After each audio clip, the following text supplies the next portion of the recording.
Welcome to Module 1, Clinical Preventative Services in Aging. Routine physical exams and diagnostic screenings are valued by physicians and providers. Studies conducted to determine timing of screenings and effectiveness are important. Screening tables have been developed and revised. Screening tests are put into place and require accuracy, specificity, reliability, and effectiveness.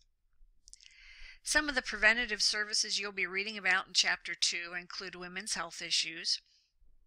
They'll be discussing breast cancer, menopause and HRT, which is hormone replacement therapy, osteoporosis, and cervical cancer. Other general issues in the older population include high blood pressure, high cholesterol, colorectal cancer, prostate cancer, skin cancer, and diabetes. Other issues that do impact the well-being and health of the older adult include hearing and vision issues, oral health, the acquiring of hepatitis C, and depression. Medicare coverage of screening impacts whether people get their tests. Let's face it, insurance companies determine whose procedures and testing will be paid. Should Medicare pay for all screenings routinely? Should providers only have Medicare reimbursed screenings? What is the right thing to do? We sort of run into some ethical dilemmas in these situations because we have to look at payer sources when we're ordering tests for patients.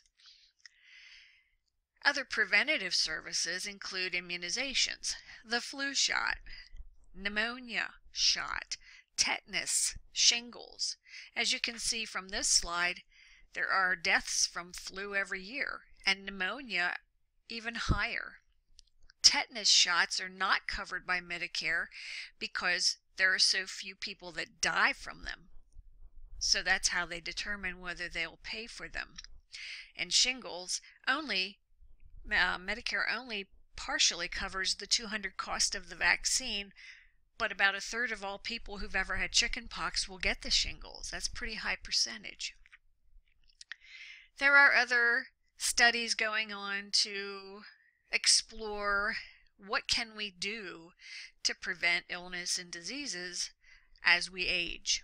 So you have things like the aspirin, 81 milligram aspirin. We've used it for years to keep the blood thin and possibly head off heart attacks or strokes.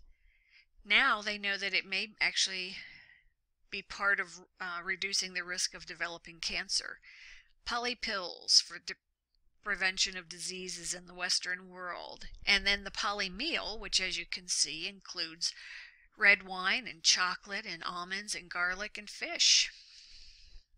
So in conclusion, when you're reading Chapter 2, please take into consideration prevention, which includes screenings for diseases, but more importantly, it means there's a team approach to prevention as a strategy. Also, I want you to take a good hard look at a possibility that payment sources may be one of the biggest determinant of what tests and treatments our older adults will receive.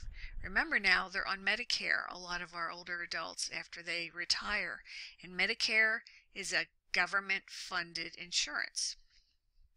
So enjoy your Module 1. Please read the discussion questions, follow the rubric, answer both questions, and I'll see you in the next module.